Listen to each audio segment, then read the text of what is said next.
Sax Rich here. Today we're talking about some bossa, some Brazilian music. Bossa Nova, you might have heard of it. There are tons of famous guitar players and composers who have kind of made bossa nova like their life's work. You know, just off the top of my head, you can think of Baden Powell, Aitor Villalobos, sort of like the giants of Brazilian music, you know. And this, in particular, this style, really, like most Brazilian styles, are like very, very rhythmic. And it's not your typical type of guitar rhythm in that you're playing, you know, not necessarily accented notes on the downbeat, you know, where if you think about it, it'd be like the accents are bum, bum, bum, bum, bum, bum, bum, bum, right, on the downbeat. This one, it kind of relates in a way to samba rhythms in which the upbeat, or like the and of each note, or the and of each beat, or the E and of each beat, you know, one E and two E and three E and four E and those are the notes that are accented a lot more commonly in Brazilian music. And bossa nova is really it kind of follows like a very specific pattern, and you can kind of think about this pattern in one of two ways. The first way we'll kind of cover is really like the most simplistic, basic way. We can do it with just dead notes. And what we're going to do, we're going to kind of try to break up our right hand, or our picking hand, into thumb and fingers. So I'm plucking with these fingers, right? These three fingers. And my thumb is hitting the bass string. Like that. But the rhythm that we're going to use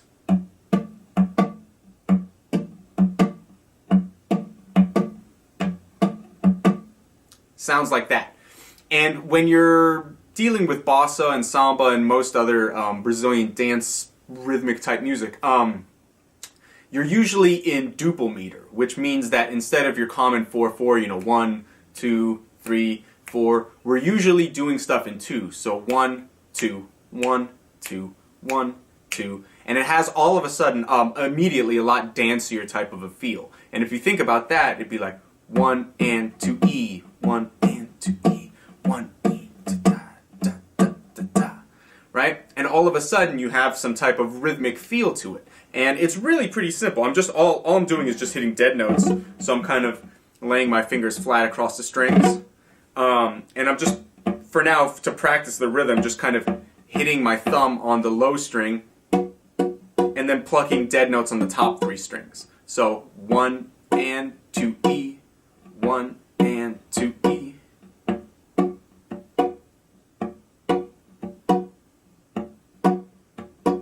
Kind of like that.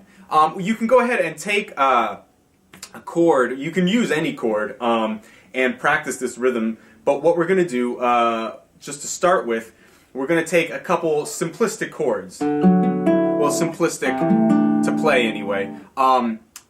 Brazilian music and bossa a lot of the time uses jazz type chords. You know, you're not going to be, most of the time you're not going to be doing like, you know,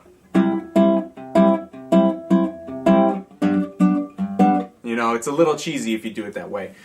Brazilian music really employs a lot of jazz harmony, and we don't have to get too involved in the theory behind the harmony. Just know that you're not typically using your standard major minor chords. You're almost always going to be using a 7th chord of some type, or like a 6 or a 9 chord. In this case, what we're about to do, we're going to use something called a 6/9 chord. And it's a pretty common chord, especially in jazz, and it's a great substitute for a major chord. So instead of maybe D major, we're going to play D6/9, which is still a D major chord, still form of a D major chord, but it has a few extra elements. And what we're doing, we're playing 5th fret, 5th string, and then we're barring 4th and 3rd string on the 4th fret, and getting the E with our ring finger on the 5th fret, and the high E with our pinky. So we end up with D, F sharp, B, E, and A.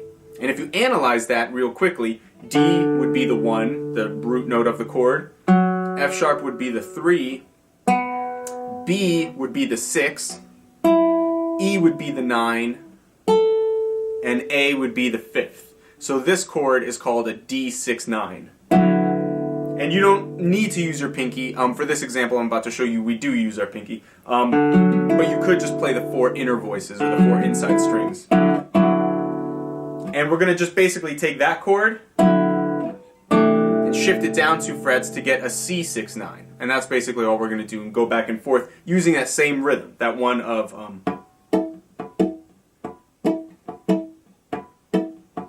1 and 2 E, 1 and 2 E, and that kind of a feel. So it's going to sound like this.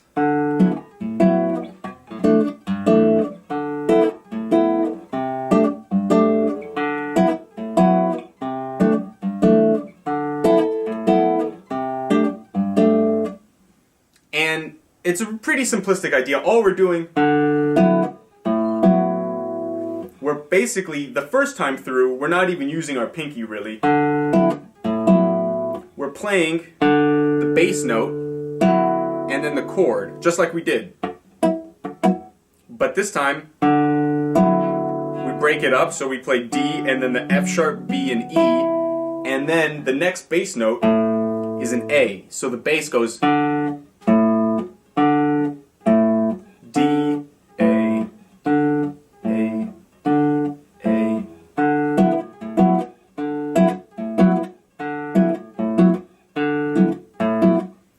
And another important element to this is to make sure that you're doing the accents and the sort of articulation correctly. What I mean is not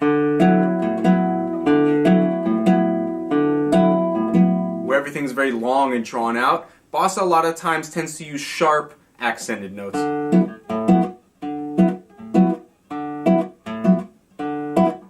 So ba-dum, ba-dum, ba-dum, ba-dum.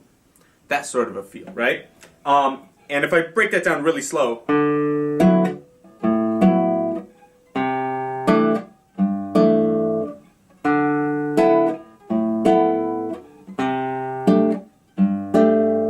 and so the second time through, all we're doing is now switching. The bass stays the same, but instead of hitting with our 3 fingers, instead of hitting the 4th, 3rd, and 2nd string, we're just moving up now to the high 3 strings, and we're going to use our pinky. So the first time, and then drop down 2 frets, and then back up to the D6-9, except now we're using the top voices.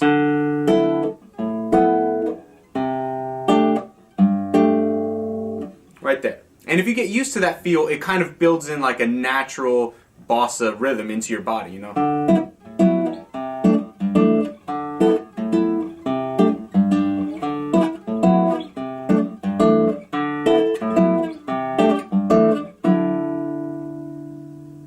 And that's sort of like the very base level of what you can do with bossa. From there we're going to expand, and I'm going to talk about down-up rhythms, up-down rhythms, and basically how that relates to samba feel, and how bossa is really a type of a samba feel. And then we're going to get into some more complicated examples of music. And hopefully by the end of this, you'll be well on your way to playing some bossa nova. So stick around.